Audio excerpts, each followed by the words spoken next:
everybody. Forgive me, I'm going to try and stay kind of quiet. My son is just asleep behind this door back here. So, I'm just doing an update. I didn't get to update at all last week. It was a very hectic week. Lots of work. Just getting stuff ready, painted my shutters, trying to get things ready for people to come over because I'm sure that people will be coming over after I have my surgery. I am now 9 days pre-op, and if you count this day, I mean technically I'm more like 8 days because this day is practically over. I'm nervous as all get out.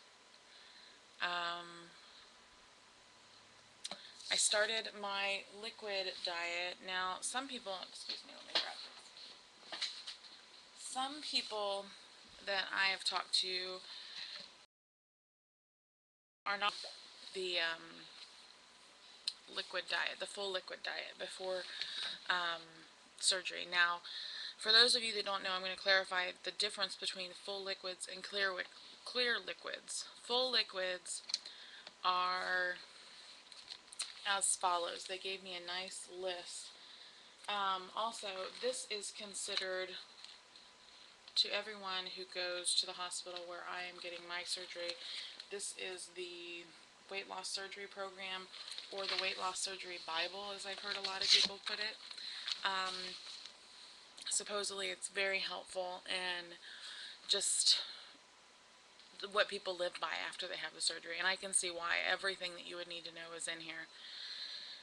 Okay, a full liquid diet consists of the following. These are just some things. You can add and subtract some things depending on what you like, but you need to check with your doctor if it's something that's not on the list. This is what they have: tea, milk, grits, coffee, yogurt, jello, fruit ice, V8, juice, fruit juice.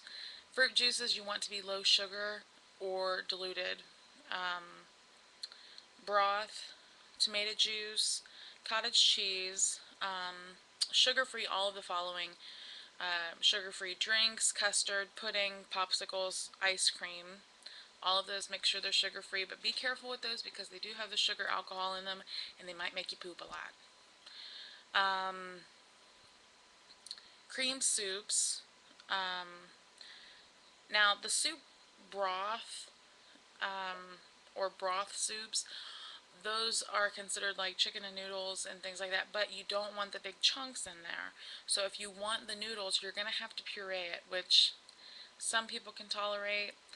I personally would just rather drink the broth than to have chunks of pureed noodle in there. The cream soups go the same way. If you get a soup that is creamy in texture but has big chunks in it, you need to either strain those chunks out or you have to puree them and make sure they're nice and fine. Fruit drinks, like your aqua waters that have the flavoring in them, you want to make sure that your sugar is low. Sugar-free applesauce. I add a little bit of cinnamon to mine and it tastes just like regular applesauce. We give sugar-free applesauce to my son all the time, so I don't really have any problem with that. And then smooth cooked cereals like cream of wheat and oatmeal.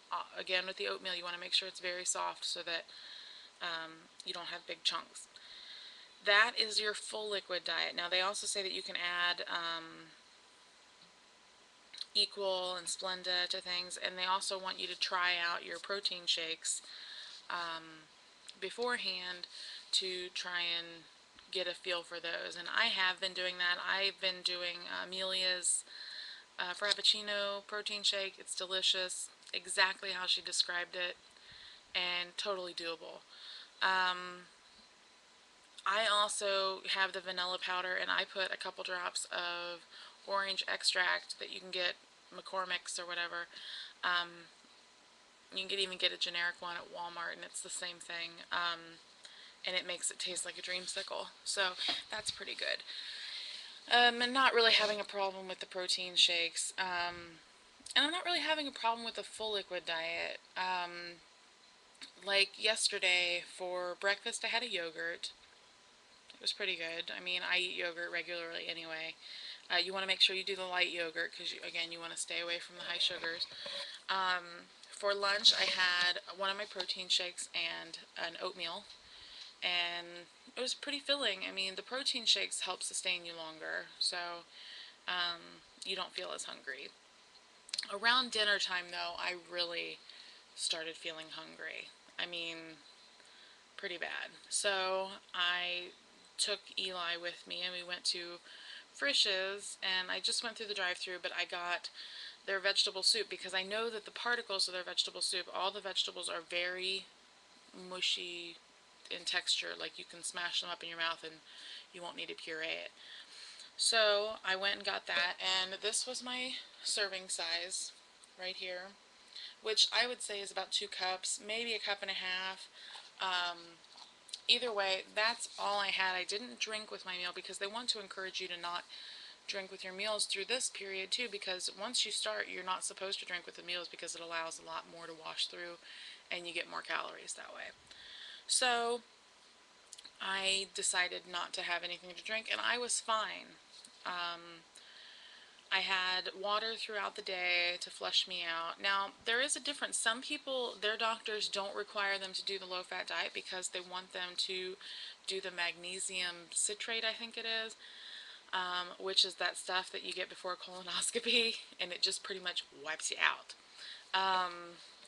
I am kind of glad that this is what I get to do. I did have a nice Last Supper with my husband. They tell you to stay away from the Last Supper syndrome, but it was just a nice dinner out. Had the boys, well, I had my husband and my son with me, and it was really nice to be able to sit down with them for probably the last time at a dining out setting for a little while. Like I said, I'm extremely nervous. I'm in that like psych yourself out mode. So here's what I'm proposing to everybody this week. I want to know what it is that you did if you are post-op. What you did to psych yourself out. What did you do that was the thing that got you ready, got you in the good mind frame? Because for me, the way I'm kind of looking at it is when I was getting married, I remember looking at my mother and saying, my life is never going to be the same. And it hasn't. But it's okay. And then I remember the night before we went in to have my son, I looked at my husband and I said, my life is never going to be the same. And it hasn't, but it's good. So I'm hoping that I can look at my husband come next Friday and say, my life is never going to be the same, and that it's going to be good. Because, aside from my lovely husband and my precious baby, things aren't so good, for me, health-wise. And I want my health to be good. I want my life back. So, tell me what you told yourself all week before the surgery, or if you were in the 10 days. That 10 days is hard because you want some solidity to your food. I mean, plain and simple, but it's preparing me for what's to come. So I will update you guys throughout the week on some things. This book is so helpful, and if anyone wants me to copy it and mail it to them, I'm more than willing. So if you have a private message that you want to send to me, I can copy this whole book. It's not that big. I mean, it's about that thick. It's like maybe 40, oh, I'm sorry, 80 pages, but the 40 sheets front and back. So I would be more than willing to help you out with that. It's a wonderful book. I mean, it's perfect. It will help a lot of people, and I'm surprised that a lot of people don't get it. So if you would like a copy, let me know. I'm going to start scanning it now so that when you guys want them, I can just print them off, and there you go. Have a good day. I'm going to try and keep up with this, so keep your chin up, and I'll talk to you guys soon.